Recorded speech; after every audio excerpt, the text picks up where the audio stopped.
NCERT physics कक्षा 12वीं में आपका स्वागत है। आज हम लोग शुरू कर रहे हैं अध्याय 1 यानी आवेश एवं विद्युत क्षेत्र। तो आइए एक नज़र डालते हैं कि हमें इस अध्याय में क्या क्या पढ़ना है। तो इस अध्याय में हमें पढ़ना है घर्षण विद्युत के बारे में। हमारा पहला टॉपिक रहेगा घर्षण विद्युत। इसके बाद धन और ऋण आवेश, फिर इसके बाद आवेश उत्पत्ति का इलेक्ट्रॉनिक सिद्धांत और फिर आवेश संरक्षण का सिद्धांत, आवेश का क्वांटीकरण एवं मात्रक, कूलाम का नियम एवं सीमाएं तथा महत्व। ये क्वेश्चन इंपॉर्टेंट है।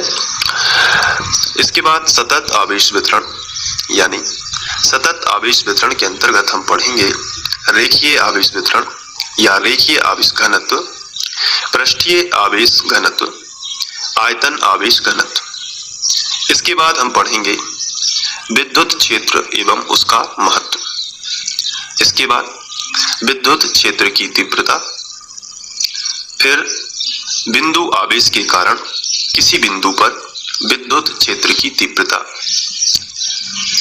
इसके बाद विद्युत बल रेखाएं एवं इनके गुण व उपयोग।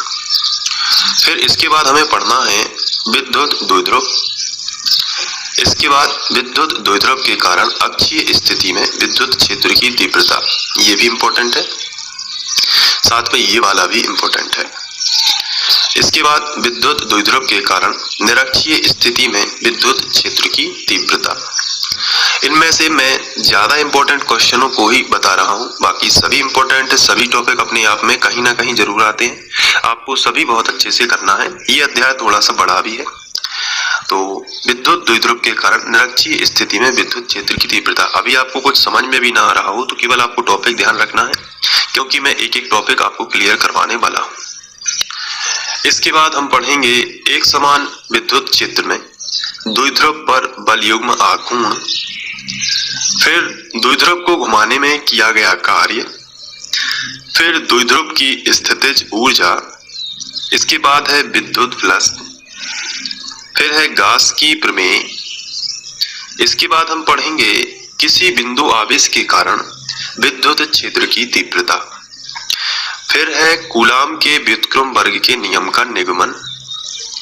इसके बाद हम पढ़ेंगे अनंत लंबाई के एक समान आवेशित रेखीय चालक के कारण विद्युत क्षेत्र की तीव्रता।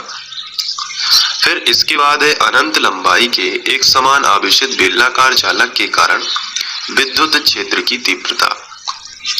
फिर एक समान आवेशित अनंत कुचालक चादर के कारण विद्युत क्षेत्र की तीव्रता। इसके बाद चालक, विद्युत रोधी तथा अर्धचालक। और फिर नेक्स्ट टॉपिक रहेगा एनसीईआरटी अभ्यास के कुछ महत्वपूर्ण प्रश्न। तो यहाँ से जो क्वेश्चन इंपॉर्टेंट रहेंगे परीक्षा के लिए, वो मैं यहाँ से एनसीईआरटी अभ्यास के महत्वपूर्ण प्रश्नों में से आपको करवा दूंगा। अधिकतम क्वेश्चन ही करवाऊंगा। इसके बाद अध्याय से संबंधित कुछ महत्वपूर्ण विकल्प जो ऑब्जेक्टिव टाइप क्वेश्चन होंगे वो भी यहाँ मैं आपको करवा दूंगा।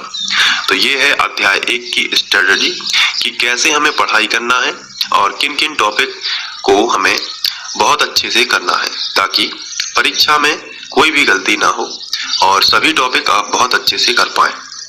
तो ये था अध्याय 1 का इंट्रो। तो आशा करता हूँ कि आप लोग ये टॉपिक समझ गए होंगे और ये आपके बुक में भी हैं। तो आप इनके नोट्स बनाना स्टार्ट करेंगे और नोट्स मैं यहाँ पर आपको स्क्रीनशॉट लेने के लिए कहूँगा। तो तब आप स्क्रीनशॉट लेके उसे अपने नोट्स में लिख सकते हैं, या फिर वीडियो को पॉज करके भी आप अपने नोट्स को लिख सकते हैं। यहाँ पर मैं अपने हाथ से बनाए हुए सभी नोट्स आपको दे रहा हूँ। वो हर लेक्चर में आपको मिलेंगे और समय समय पर आपको बोला जाएगा कि अब आप स्क्रीनशॉट ले लीजिए, तो वहां पर आपको लिखना है। यहाँ पर नोट्स के साथ साथ आपको समझने के लिए भी मैं बाकी सभी चीजें आपको समझाऊंगा और आपको जैसे ही समझ जाते हैं वैसे ही आपको इसका रिवीजन करते जाना है। और फिर इसके बाद एक बार हो जाने के बाद इस वीडियो को दोबारा देखकर, कोई भी वीडियो लेक्चर को दोबारा देखकर आप उसको रिवाइज कर सकते हैं। तो ये अगर आप इस तरीके से करेंगे, मेहनत करेंगे, सही डायरेक्शन में करेंगे, तो जरूर आप लक्ष्य तक पहुंच पाएंगे। Thank you. मिलते हैं, अब शुरुआत करते हैं अगले वीडियो से।